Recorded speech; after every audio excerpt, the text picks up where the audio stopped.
Hi, everyone. Thanks for tuning in wherever you are today.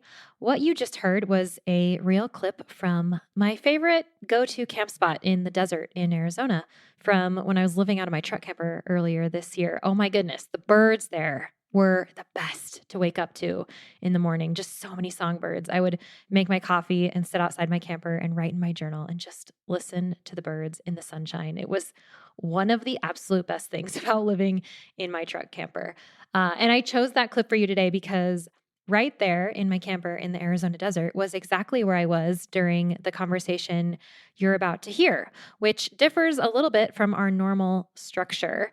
Every now and then, I like to bring you guys behind the scenes and kind of take you with me on my personal adventure journey, which sometimes looks like turning the mic on me. And that's what we're doing today. So, our hosts today are Chris and Sara from What No One Tells You podcast.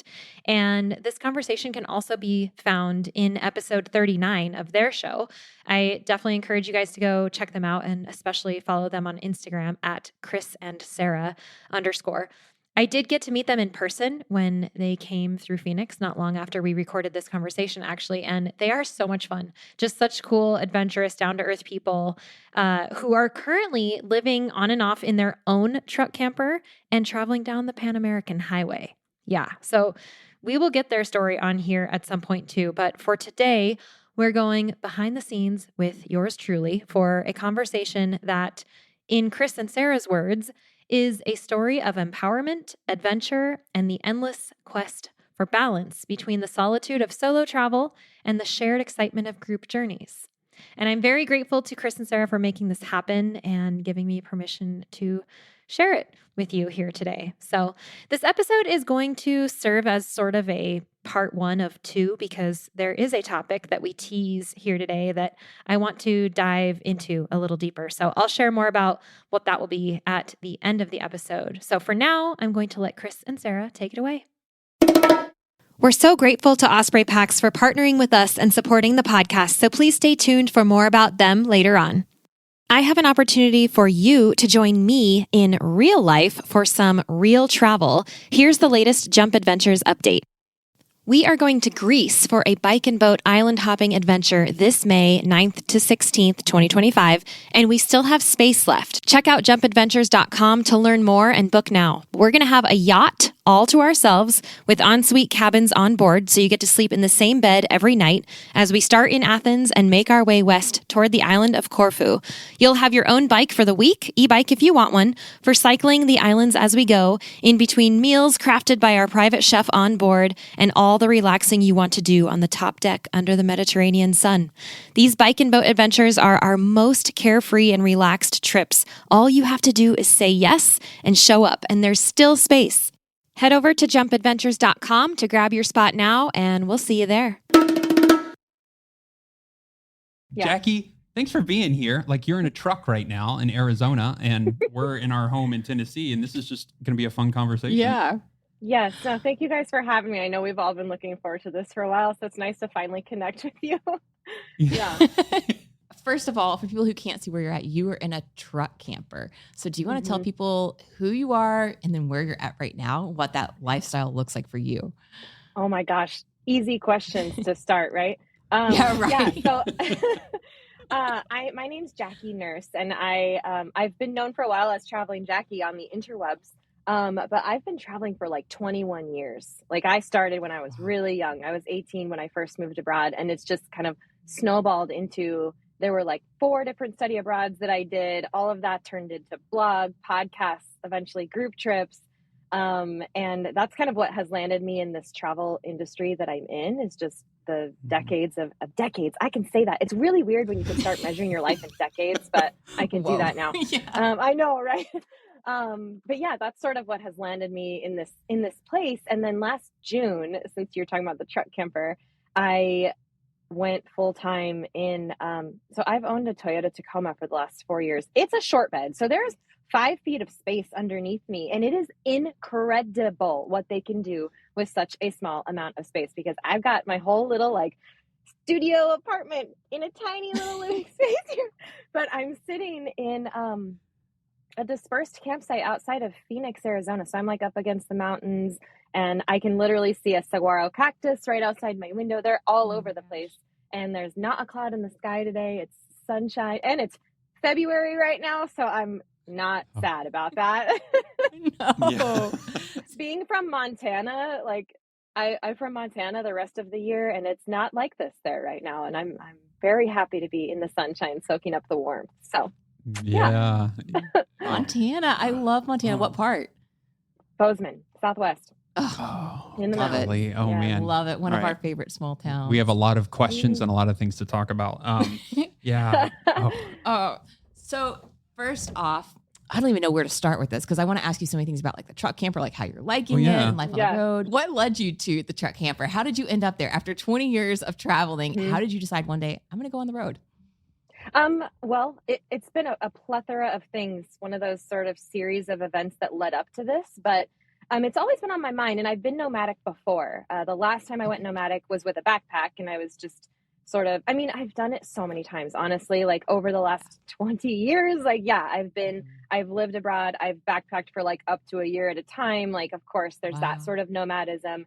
And a few years back, gosh, I shouldn't say that because it was more like 9 years ago now. I went nomadic with just a backpack, and it was like 3 years that I was on the road, and it was a beautiful experience. And I ended up back in Montana after that, where I landed in a little studio apartment that just about a year and a half ago, they decided to turn it into an Airbnb. And so I had to move out. And it's interesting because like there's a whole story there that we don't even need to unpack like that whole issue that's happening right now. However, for the last couple years leading up to that, I had felt like there was something big coming for me, like some big change on the horizon. It could be multiple. I don't really know. I could tell there was something coming. And then after about a year later is when I found out that I was going to have to move out of my place. I'm like, well, this is interesting because I had been looking at truck campers, and I have my truck, and I decided to just get serious about the research. When I moved out of my place, I did try renting somewhere else, and it just didn't work out. And I was like, you know what? Now's the time. This is the time. There's a reason that I had to move out, that none of these other I'm kind of running into brick walls in other places. Let's go ahead and do this truck camper thing. Like, now's the time if I'm going to do it. And so, I got really serious about it, and I did a whole bunch of research, and I ended up picking 4-wheel campers. I only had a couple of options because of my short bed.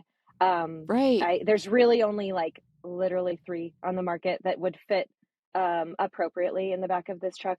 I think people do it inappropriately where they're just like loaded down with weight and it's hanging off the end and like, all right, fine, but that's like not the game I wanted to play, and so I ended up in a 4-wheel camper's pop-up Swift, the tiniest little one that they make. It's for a 5-foot bed. It's called a Swift, and it's my first little home. I've never owned a sink before, and I am a proud owner of a sink now, and a stove and a fridge, and like all these things. It's amazing.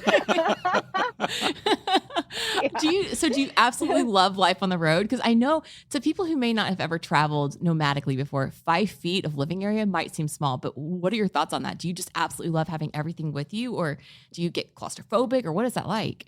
No, you know what? It's just me in here, and I'm a minimalist. So like, I don't need a lot of space. I love cozy. It's like my favorite thing. I love to be cozy. I love small spaces. And so my tiny little camper is the coziest thing you ever did see.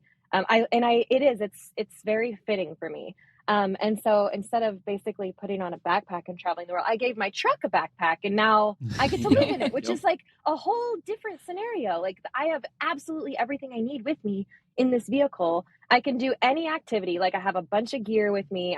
I'm set up for all of it. And so I'm just adventuring like in a different style, I guess. And it hasn't come without challenges for sure, but I'm learning a lot, and I am the word that keeps coming to me throughout this whole experience is empowered. Like, I'm so empowered by everything I've been learning, all the challenges I've been overcoming, and the things I've been accomplishing. Like, it feels really good, and I feel like I'm just getting stronger as a person. It's like, yeah, I can do this. I'm doing it. I'm figuring it all out by myself. And that's like the story of my life. So there you go. Sure. I love it.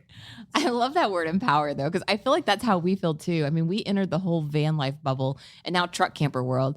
and we knew practically nothing, but it's just like every day is a new challenge. And we've developed so many random skills we never thought we were going to have. Yeah. And it's empowering. It really is. I mean, even from like feeling confident going off grid. I mean, I know you backpack and that kind of thing, but off grid to us was pretty foreign, but now we feel pretty empowered to be like, okay, I've got my legs under, like I can do this going off grid, live on my own, know how to get around, find my way out of the woods. You know, like it's just an empowering lifestyle. Yeah. We'll go to REI and we'll look at the employees and be like, we know more than you. No, we don't. You know? Like the Ron Swanson one. I know more than you. Yeah. So, No.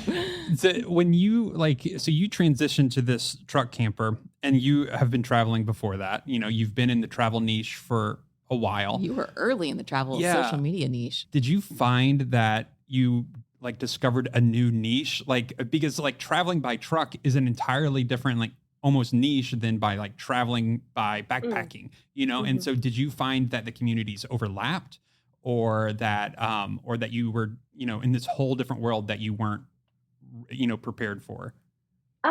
It's definitely its own niche for sure. But it's not mutually exclusive. I mean, I'm still traveling solo as a female. There's still a lot I can write about to that extent because, well, okay, I say that.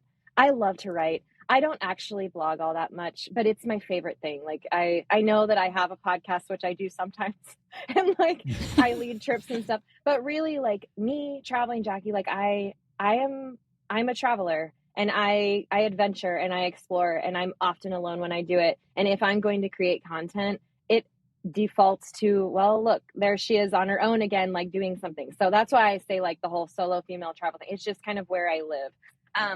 It absolutely overlaps. And I had to do, I mean, honestly, I have found myself in a pretty cool niche just with this specific camper because it's not a popular one because most people have a 6-foot bed at least, which is what I would say normal, you know, like my truck is a manual, it's a manual transmission. And when I bought it, that was make or break for me. I wanted a manual, I wanted a stick shift. And it only came in a 5-foot bed. It was like, well, all right, decision made. Like I didn't know I was going to be trying to put a camper on it 4 years later and have, you know, 3 options. And so I think that alone kind of sets me apart. And I saw an opportunity as I was honestly like looking through, I was just scouring the internet for anything I could find on a Swift. Nothing. There's nothing out there. Like I did not even know really what the inside of this camper was going to look like before I owned it and stepped into it myself because there just isn't anything up there. Like there aren't even really pictures of like a custom built out one. Like there's just nothing. And so, yeah, I mean, there's of course opportunity there that I'm kind of sliding into because like, yeah, I've learned a lot, like, and I figured out a lot on the way. And I want to be able to help people with that because I did a lot of research and I didn't find what I was looking for.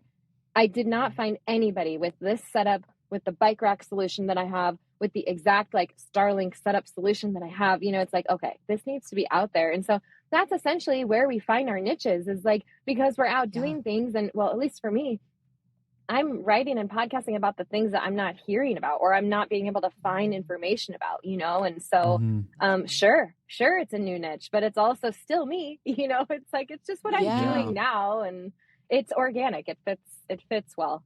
And I actually have started blogging again about it because I'm like inspired to, you know, it's fun for me, even though it's totally nerdy posts, like what I did for my suspension on my truck. Like you can nerd out with me if you want to, but you might just skip over that one unless you like are.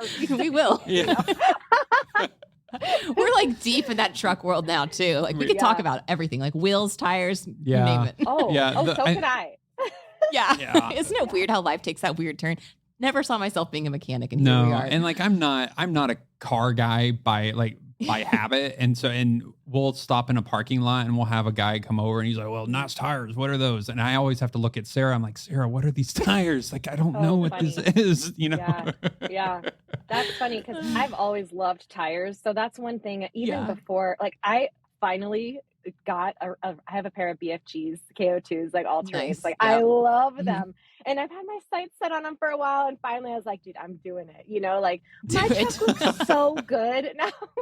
I love like, a good set of tires. So I don't know, I definitely know what I have, but again, it came from research. Like I compared that set with a bunch of other a bunch of other tires, and I read a bunch of blogs. Like, I know exactly why I have them and what I expect from them. And, I mean, that's the part that goes into the research that like has been so inspiring, because I've learned so much.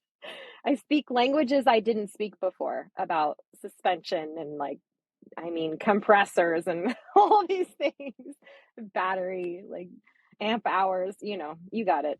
Mm-hmm. Yeah. We get it. Yeah, no, we totally I think get that's it. awesome. And then you're sharing it with the world via the blog. And are you doing any podcast episodes on your new truck camper? Mm-hmm. Yeah, I You are? have Okay. one. Yeah, I have one from like that I did last summer that was like the beginning of it. And I have a Oh, plan to cool. do a few more now that I'm in it, and I've had some challenges and I've learned a whole bunch of things. Like, okay, now I can approach it from a different side and say what's working and what I've figured out and stuff that I still hadn't known at the beginning.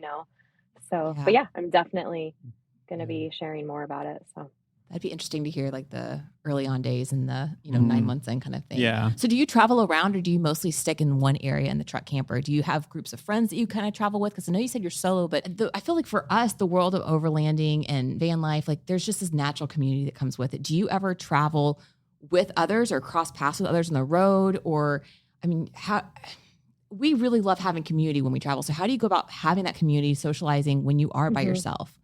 That's a really, really good question, because it's really important to me too, to like be with my people. It's actually being out. I'm calling it out, quotes out this winter, instead of back in Montana where I have like my hockey community and my friends and like everybody, people was one of my biggest, I guess, concerns. Was like how, because I've been there, done that, and I know how I get when I'm not around my people, that I can just go have a glass of wine with, just hang out or take a hike or whatever it is. Like, I need my people. And it's part of the reason that I chose to come to this area, like the Scottsdale area outside of Phoenix, because I know so many people down here. And the more, the wildest thing about being here is that I also have had so many people come visit, which I know sounds strange. Like, it's not like they're staying with me, but like they've come through Phoenix, right? It's like, whoa, because that doesn't happen in like people don't go to Montana in the winter unless they're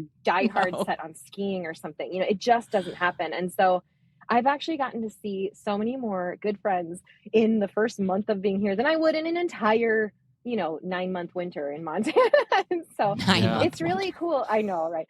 But I have yet to, in my own camper, I have yet to do a trip with friends that are also overlanding. I've done it before, but not in the last year with my own camper. So, and really it's because I'm not planning on, it's not like I'm planning adventures with people or like signing up to go do what someone else is doing. I'm just living. Like, I'm just doing what I'm doing, and it's like, well, where do I want to be? I'm going to choose Scottsdale or whatever, the Phoenix area, because there's dry trails, sunshine, there's an ice hockey rink where I can play pickup games, and I know people there. So I have like my community if I need to. And so it's checking a whole bunch of boxes. And in the meantime, no, I'm out here by myself. I mean, there's other campers around in this dispersed lot that I've been frequenting the most. I've moved around quite a bit, but there's a spot that I really like that's just convenient to me out here that I keep coming back to. And but no, I mean, I'm doing it alone. I've taken my clothes to a laundromat. I've washed clothes at a friend's house. I fill up water like at different friends' houses, and I'm just kind of making it work. And I do look forward to the day when I can go on an adventure with other rigs in my rig. Like, I think that sounds like an absolute dream, but that's not like a 24/7 thing. I don't think I can count on doing that all the time. That's like a one-off adventure here or there, And so in the meantime, I'm just living. Doing my thing. I love that. So it sounds like you travel slow and you kind of do stick to one area for a long time. Do you do like the seasonal migration? Because I feel like that's what we do. Like, we would chase the summer weather in the winter. Like, we'd go south in the winter and then go north in the summer. Is that kind of how you do it too? Well, it's right now. Yeah, that's what I'm doing. Arizona in February. Yes, please. When I was nomadic for those 3.5 years, from 2015 to 2018, I would spend my time I would fly south, and then I'd fly north when the snow is threatening. I mean, I was in Patagonia for months of those during that time. You know, I'd go way south, like all the way opposite south. And then the snow would start to threaten the mountains. And I'm like, okay, it's time to fly north again, which is a weird thing to say, but like, that's what you do. So yeah, I have definitely had my seasons of being seasonal. And I mean, between sometimes I want to be in Bozeman and where I can ski and play hockey and all of that and do the winter thing. And sometimes I don't. So I'm just being very aware of it and kind of exploring my options and seeing how to kind of balance all of that. That's like what I'm really trying to figure out right now is how to balance it so that I can stay inspired and stay like on my game, you know, and stay excited. And the sunshine really helps with that. So for sure. For sure. Yeah. So how do you balance, you do international travel and now you do overland travel. How do you balance it too? Like, I mean, oh gosh, there's like 20 questions I want to ask you. Like, how do you leave? Because we're like about to deal with the same issue of like, where do we leave the truck when we want to go travel international? Like if we're going to go, how do you do that? Like, do you have upcoming international trips where you park the truck somewhere? And are you still doing international trips now that you have the truck? How does that work? Absolutely. Oh, I have to. I can't not. I'm actually leaving on Saturday to go to Baja, which to lead a group trip. And for this one, I mean, this is the Phoenix airport that I'm flying out of, you know, that it's not even my home airport, but I just researched sort of, I have friends who have offered, but this area is way bigger than I'm used to. And it's actually cheaper to just like park at there's multiple airport parking. So there's always that, like you can look into airport parking, you pay for it by the day, but sometimes it's really affordable and they have shuttles and stuff. So for example, that's what I'm going to do this week. But when I was in Bozeman, like all of last year, the past 6 months or the last 6 months of last year, I was, you know, living out of the truck and I would just park the truck, at a friend's house, just like leave it on the street somewhere where there were eyes on it, you know, and I would get a ride to the airport and fly away for up to I think I was only gone maybe a month or 6 weeks or something at most during that time. But yeah, you just kind of figure it out as you go. It is hard because if you're trying to make plans in the future too, it's like, you don't even know what airport you need to fly out of for said trip, you know, that's happening. Yeah. That's one of the constant, dilemmas that I have, I guess, in my life in general, because I just don't normally know where I'm going to be, but you just have to take it day by day. And I think you also have to remember everything is figure outable and everything is changeable. So, you know, like if the plan changes and you have to change a ticket, you do it. Or if you have to pay extra for an Uber that one time, you do it. You know, it's just, you figure it out. Yeah. I like that mentality a lot. I like that too. I feel like that's our mantra a little bit. We're like, well, we'll figure it out like when we get there. Yeah. If anything good came out of COVID, it was that all the airlines dropped their change fees and stuff. So now you can just change flights like all the time. And we've done that countless times. Delta hates me right now because we've changed flights so many times. Too. Yeah. No, but they can't do anything about it. I'm the same way. It's so nice. I'm like, well, I mean, if I don't want to go that day, I'll just move it. And it's like, it's not right. Oh, I made money the last time I did. I was like, that was surprising, you know, like you get money back. Oh, right. Thanks. Cause I give you guys enough money anyway. Right. So, exactly. You don't get any more. Exactly. Yeah. They're okay. Okay. They're not hurting. Yeah. You did say something and I really want to lean into this for a second. Group trips. So you lead a ton of group trips. It sounds like Baja's upcoming, but I guess by the time this podcast episode is out, you will probably be back from Baja. But how did you start with group trips and what kind of group trips do you lead? Are they all female? Are they mixed groups, age groups? What does that look like? Yeah. So great question. And again, just like kind of everything else in my story, it was super organic, because a handful of years into blogging and podcasting, you know, I'm still out traveling and all these people, I have this amazing community of people who are listening to the podcast, reading the blogs, like whatever. And I decided to make one of my longtime dreams come true and invite people to come travel with me. And honestly, I tried it before before I had like an audience, a community, and it doesn't work. Like if you need thousands of people to get 10 people to say yes to a trip, you know what I mean? Unless you have like the coolest, most badass travel friends, which I also have. So like I'll do friend trips, but in the general public, like I want to have an effect on the people who are paying attention to what I'm doing. Like, but why are you just watching and listening? Like, let's have you do this thing too, you know? Like, it's not, because this isn't about me. Sure, my story about me, fine, but yours isn't, you know? So like, let's go write your story. And so what does that look like and how can I help? And so basically that's how I started. It was by saying to my podcast listeners and blog readers, like, hey guys, we're going to Patagonia. Like, do you trust me? Can you come with me? Like, let's go do this together. And it turns out they did trust me and they did want to come with me. And so that was, we started with, you know, one trip back in 2016, and it's just kind of slowly and organically grown since then. And it was 2021 that I branded it Jump Adventures, but it's because it didn't have a name before. It was just like Jackie trips. People just called it like traveling with Jackie, you know, whatever. And so, and it's all about taking the leap, right? So that's why I named it Jump Adventures. It's like, there's a whole bunch that goes behind that name, but, yeah, we're really growing it now. It's gained, it's only gaining in, I guess, participants and interest. And so I am now in a place where I'm like, okay, it's time for me to continue to really show up and step it up for this thing that I've created that's touching so many people and allowing these incredible experiences to happen, like by design, which is really cool to be able to play a part in that. So yeah, we have Baja this next week actually, and then we're going to New Zealand at the end of this year, and I have a few other trips that are dream trip. Do you need anybody to help? Like, there's everyone to share because I'm ready to go. Have you been yet? Have you been to New Zealand? No, and that's why we're going, because I turned 40 at the end of this year, and I wanted to do New Zealand for my 40th birthday, and thought, well, why not invite a whole bunch of fun people to come with me? And so that's exactly what I did. Yeah, so we're doing that, and then we have a few other trips that are still to be launched that are coming out for later this year as well. And so those will be up here soon. When are we launching this podcast? I don't know. Maybe I can give a spoiler. Yeah. Probably in 3 weeks. Yeah, probably like 3 weeks. Okay. Spoil? Yeah. I'll spoil. You say whenever there's always right. Yeah. I know, and it either happens or it doesn't. Right? Everything is changeable. So yeah, for sure. Exactly.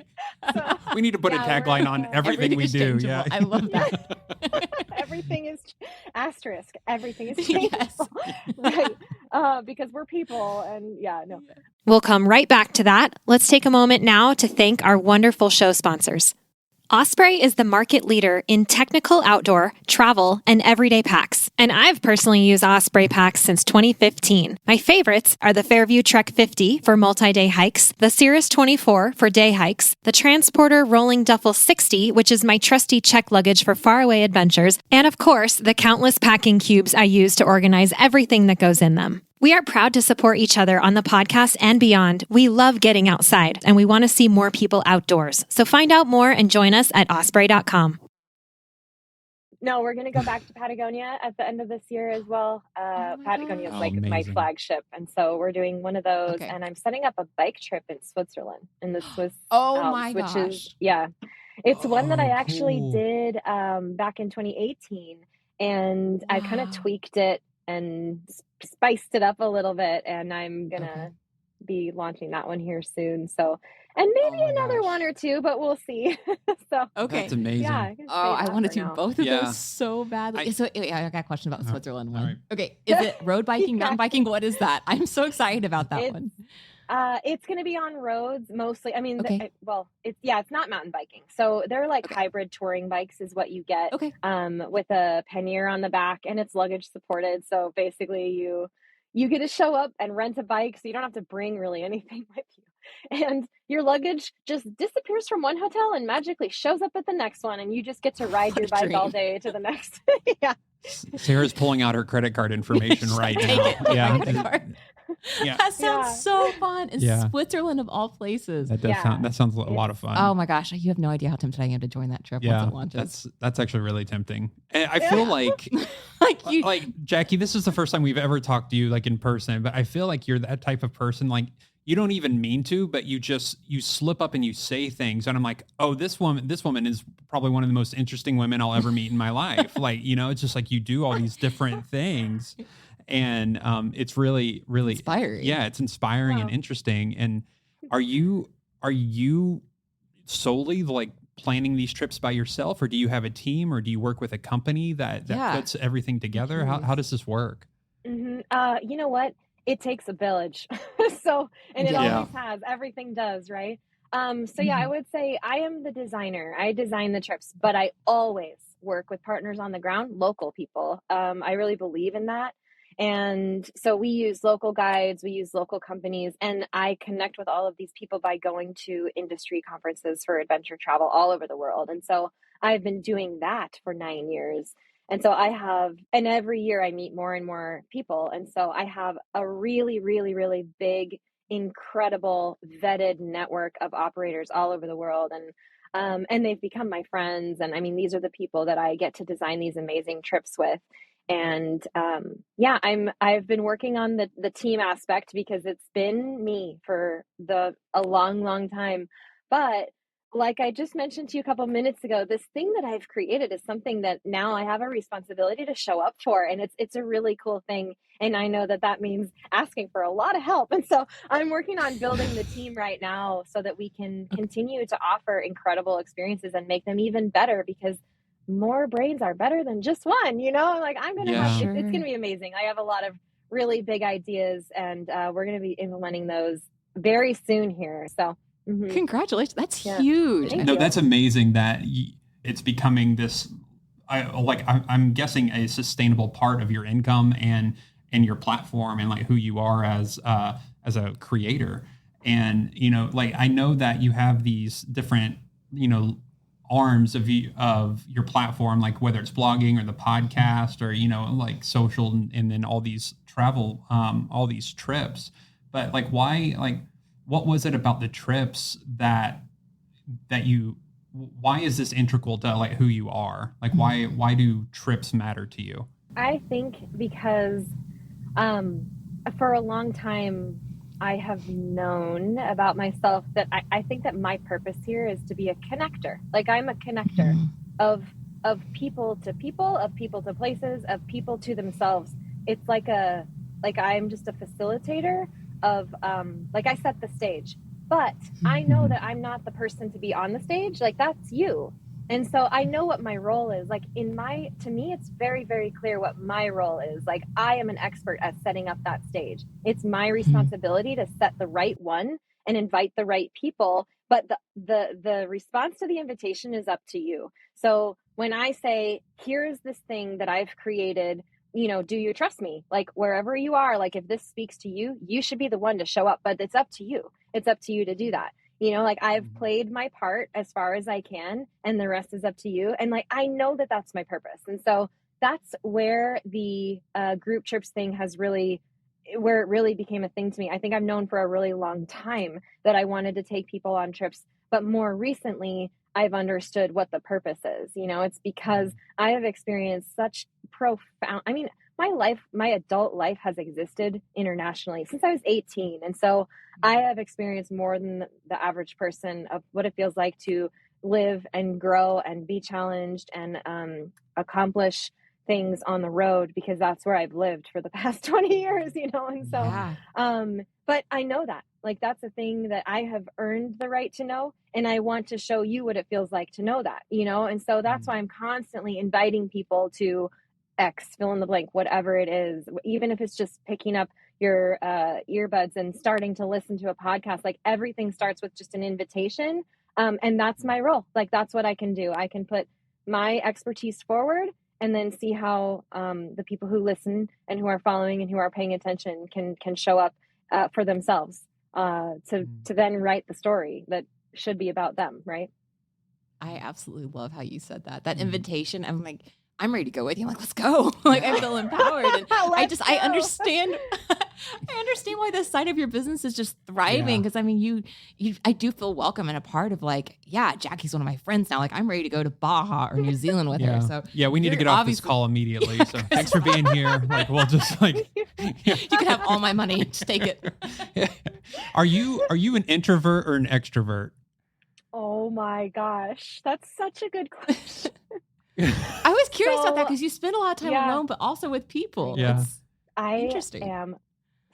I am an introvert. And Okay. thank you for asking, because I don't know if I mean, that's something that through a podcast, you don't necessarily know who someone is, right? You hear them, but I'm talking with one person right now, or well, there's two of you, but we're having a one-on-one essentially conversation. Like, we're not in a group setting. And so you can come across way differently than, like I get on my group trips and I'm like, okay, like, let's talk about you guys now, like it's not meant to be about me. Like, I have to have my alone time. So yeah, I would say, I mean, at best, I'm an ambivert, like I'm both, but I don't think so. I feel personally like I lean more towards introvert. I love my alone time. Like I love quiet. I love quiet and I love having my space. And I mean, just as much as I love really loud music in my ears when I'm on the trail, running or whatever it is, like I do have to have that alone time, but yeah, it's interesting how that then comes to play when I'm doing these group trips where I'm actually the leader. I'm not leading all of them anymore, but that's a challenge for me. It really is, because I think people just don't think about that part. Like I'm still showing up as me, and so it's interesting. But yeah, I think I'm more introverted than anything else. Thanks for asking. Yeah. It is, right? Yeah. That's really interesting. So I do want to ask again, I don't know if I asked this yet or not. I meant to. What are the demographics of your trips? Like, if somebody's listening, they're like, oh, I really want to go, but I'm not sure if I qualify for the trips. Like, is there a certain age group you guys always go after? Are they designated by, all female or mixed? Yeah. Or like, what does that look like? You tried to ask that and I didn't answer you. So did I? I couldn't remember if I asked it or not. You did, so no but worries. I didn't get there yet. So no, we're not exclusive. And so everybody is welcome. We have one hard rule that is 18 and over, because we're not babysitters. So yeah, you have to be able to sign your own paperwork, etc., and be responsible for yourself. And it doesn't count if you're with a guardian. Everybody has to be 18. So, and we've had a couple of 18-year-olds. So we've had from 18 all the way, this is going to blow your mind, to 78. Oh my gosh. Incredible, right? Awesome. He rocked the e-bike. Yeah, we do a bike and boat trip in Croatia. And he and his wife came, and that was it was perfect for them, because that's one where we stay in the same room every night. You don't have to move your room. Your room moves with you as you island hop. And he had an e-bike, and so he crushed it. He totally crushed it. But no, I would say most of our participants are in their 30s and 40s, like a big bulk of them. They're so far almost all from the U.S. and mostly female. But like I said, we're not exclusive, so it ends up being like 70-30. Usually, but we need more guys to show up too. So like we're equal opportunity. The most important thing is level of fitness and your mindset, because we do big adventure trips, I mean, they're really heavy hiking based or heavy cycling based, and they take a certain mindset. And so, and a certain physical fitness level. I mean, I love setting a trip and saying, hey, you guys need to train for this. Like, make sure you're in your best, you're feeling your best, so that every day on the trail, you can wake up with energy, ready to go. You know how your body recovers. Like you're prepared. You've been doing this already. You're training, like you're in shape, and you're going to have such a better experience if you're already getting yourselves there. And so, we do attract people who want that kind of adventure.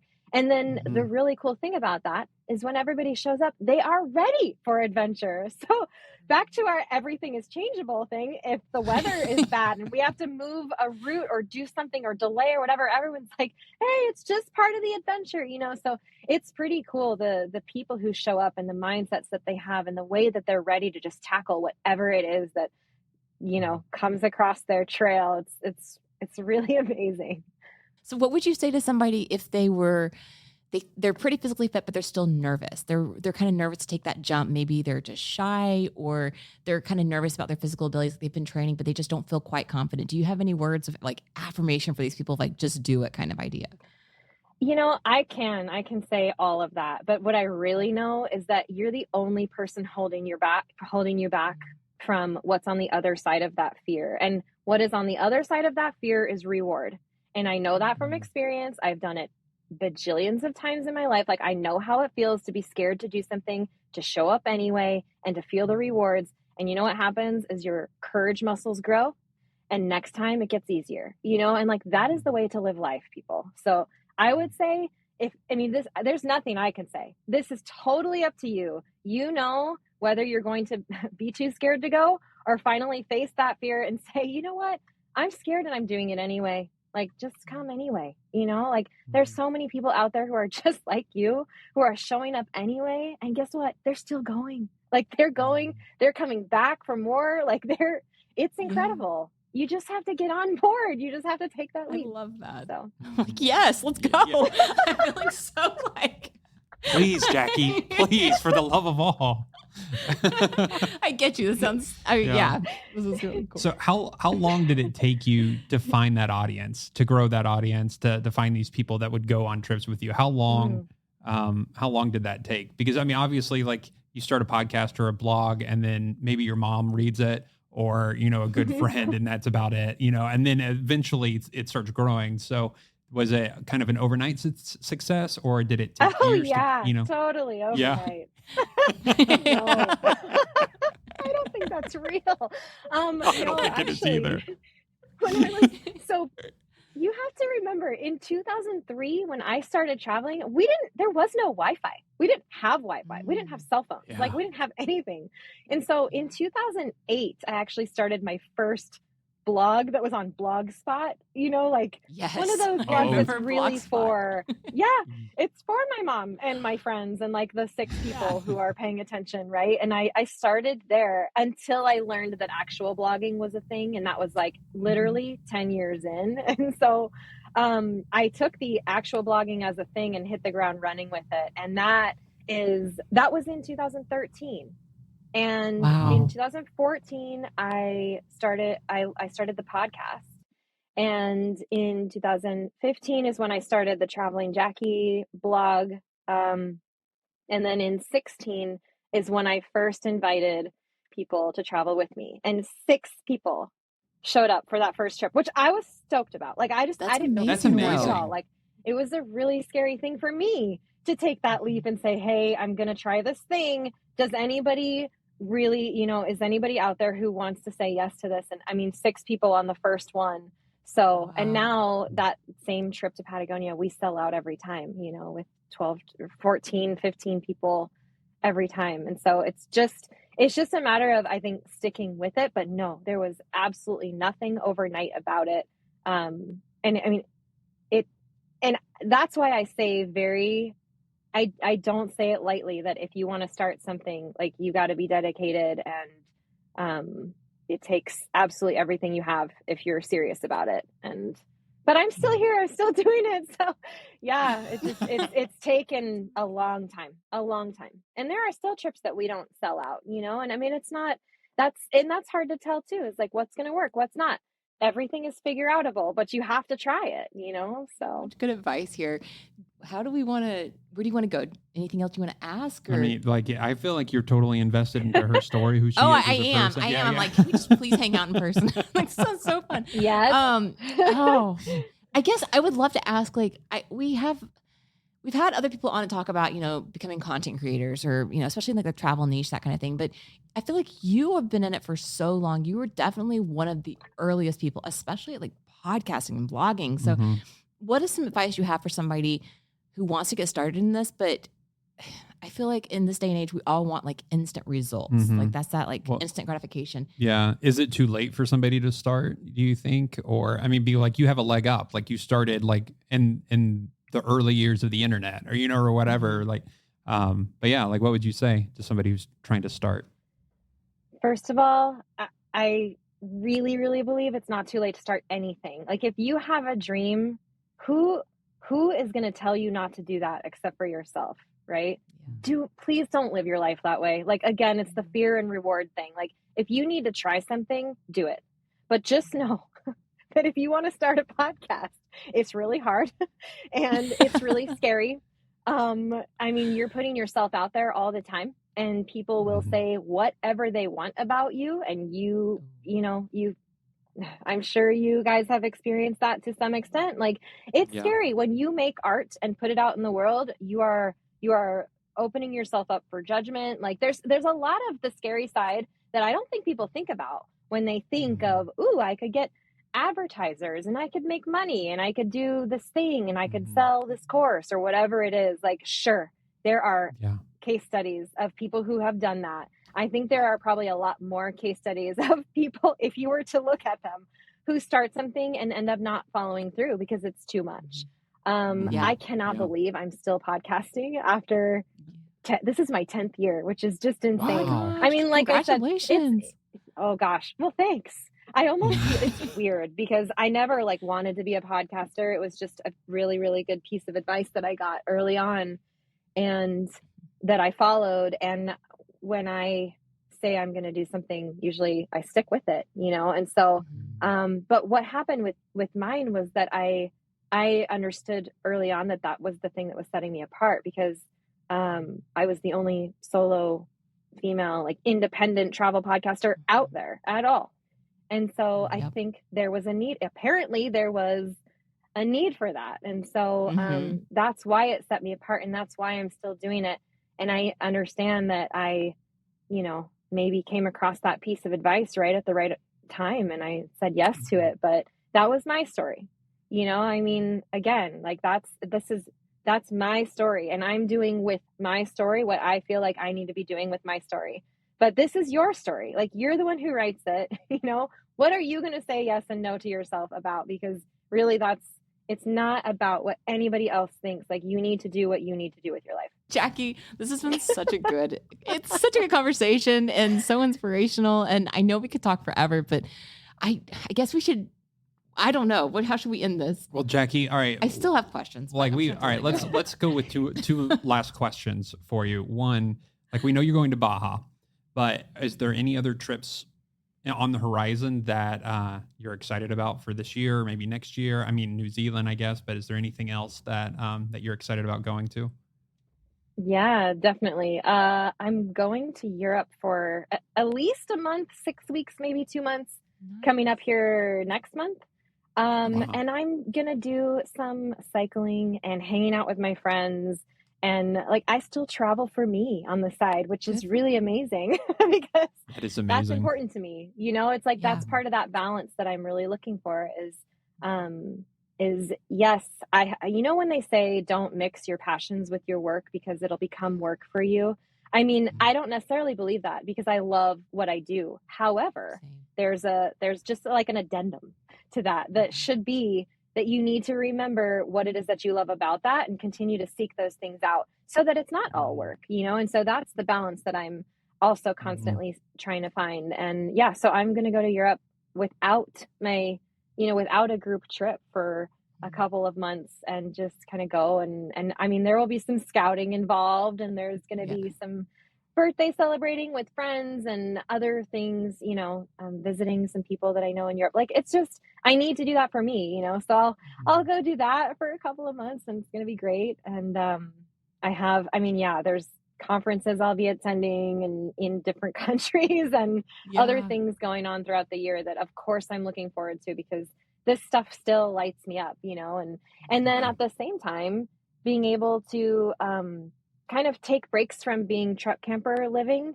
which I think is really important, you know, like something that you love, you need to distance yourself from it so that you can remember why you like it. And, you know, being we get it. Yeah. Nobody talks about that as much, but it's so true. You will lose your mind if you never get out of it. You will. And then for whatever reason, we like on YouTube, people are like, they feel like we've lied to them. They're like, you don't live in that thing 24/7. I'm like, no, I would kill somebody. Like, after we did a while, for a couple years in a van, but it's like we're traders now that we have a house too. They're like, how dare you? But trust me, you would too if you could. You're completely right. Yeah. Mm-hmm. Yeah. I want to get a house. I just don't know where it should be. You know, there's things, but yeah, absolutely. Like, this is an adventure life, but I don't know. I mean, I'm not prepared to answer, like, how long are you going to be doing this? Well, until it feels like I should be doing something else is the answer to that. Good. But like, what happens then? I'm not really sure. We'll see when we get there. But yeah, I think everything is, especially the way that I live my life, it's like, I mean, it's kind of like a constant adventure, but it needs that balance. It needs those international trips. It needs the domestic Mhm. trips. It needs the truck life. It needs staying in actual solid walls that don't move with maybe a Mhm. laundry machine here and there. You know, like What a there's luxury. right? I mean, there are so many things people take for granted. And when you For turn those sure. things into an adventure, wow, life really gets spicy. It's so much fun. Mhm. But yeah, no, I think that really it's just about finding that balance. Like that's my word for 2024. And that's what I'm really trying to do is just like find that balance. And it's gonna be a mix of being in the States, being abroad, living in the camper, not living in a camper, possibly renting something again. I haven't in over a year. So that'll be like even an adventure in itself for me. I don't know how that would feel, Mhm. but we'll get there when we get there. You know, everything Yeah. it's gonna work out. So Jackie, thank you so much for being here. Can you tell everybody who's listening how they can find you? We'll link everything down below, but just tell them where they can find your podcast, your blog, Instagram, and your trips. And anything else I yeah, may have of missed. course. Yeah, so I'm traveling Jackie and you can find me on Instagram. It's the only place that it's my only socials really at traveling Jackie. And travelingjackie.com is that blog where I'm writing really cool stuff about truck suspension. Uh, and then jumpadventures.com is my company. And you can find us also on Instagram at jump.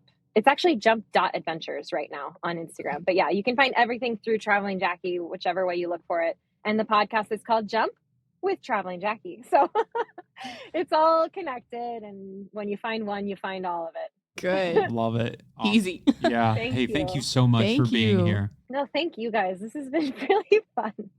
A really great way to start my day. So thank you. Good. Well, safe travels and we'll talk soon. Thanks. Once again, that was Chris and Sara from What No One Tells You podcast. You can find them on YouTube and social at Chris and Sara _. And they are just rad people, definitely worth following. Like I said, this isn't the last you'll hear from them on this show. I also said that this episode would serve as a sort of part 1 of 2 because this conversation was midway through my year of living in my truck camper, and I now live in a house again back in Montana, and I have new perspectives after having lived on the road in a camper for a year. I learned a lot, and I'm going to dig into that in the next episode. So thanks again to Chris and Sara for teeing that up and letting us use that audio here. Also, as I mentioned in the last episode, we are sort of in a transition period with the podcast and working on a new listening experience for you that's coming soon. So I appreciate you being here as I'm getting back in the saddle behind the mic. It feels good. If you want to come say hi to me, please find me at Traveling Jackie on Instagram or travelingjackie.com. And thank you again for listening, and I'll see you next time.